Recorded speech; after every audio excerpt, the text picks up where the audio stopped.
මම මේ කාලේ අතිශයින්ම ජනප්‍රිය මාතෘකාවක් විදිහට ගන්න පුළුවන් රටක් විදියට අපි උද්දමනකාරී තත්ත්වෙන් බැහැර වෙලා අවදමනකාරී තත්ත්වයක ඉඳලා දැන් කෙමෙන් ටිකෙන් ටික උද්දමනකාරී තත්ත්වයකට ගමන් කරමින් තියෙනවා. එතකොට මේ වෙන විට අපි උද්දමනය කියලා සරල නිර්වචනයක් ගත්තොත් උද්දමනය කියලා අපි හඳුනා ගැනීමක් සිද්ධ කරන්නේ භාණ්ඩ හා සේවාවල මිල ගණනේ සිදුවන අඛණ්ඩ ඉහළ යාමට අපි සරලව කියනවා උද්දමනය කියලා. ඒතකොට ලංකාවේ දැනට 0.3ක කාර්තුමය උද්දමනයක් අවසාන කාර්තුවේ ලංකාව තුළ වාර්තා වෙනවා.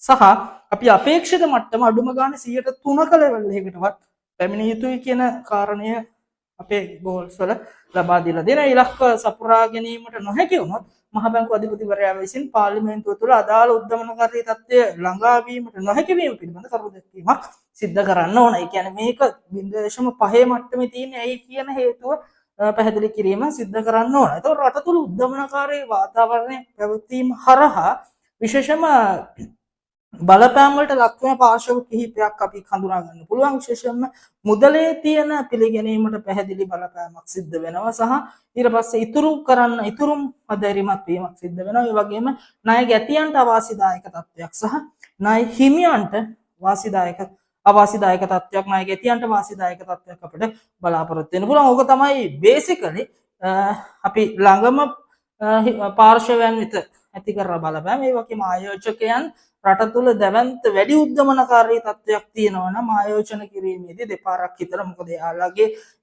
ඉන්වෙස්ට්මන්ට් ඩිසිෂන්ස් වලට ඒගොල්ලෝ ගන්න ආයෝජන තීරණ වලට කොතරම් දුරට සාධාරණීකරණයක් ආර්ථිකය තුලින් සිදු වෙනවාද කියන ප්‍රශ්නාර්ථය එයාලට තියෙන හින්දා. එතකොට ওই විදියට තමයි ආර්ථිකය තුල ගලා යාමක් සිද්ධ වෙන්නේ. ඊට පස්සේ අපි උද්දමනයත් එක්ක බැඳිච්ච කන්සෙප්ට් දෙකක් පුංචි පැහැදිලි කිරීමක් කරනවා. අවදමනය ලෙස හඳුන්වන්නේ භාණ්ඩ හා සේවාවල මිල ගණන අඛණ්ඩව පහත වැටීම පහුගිය සමයේ තිබේ වගේ තත්ත්වයක්.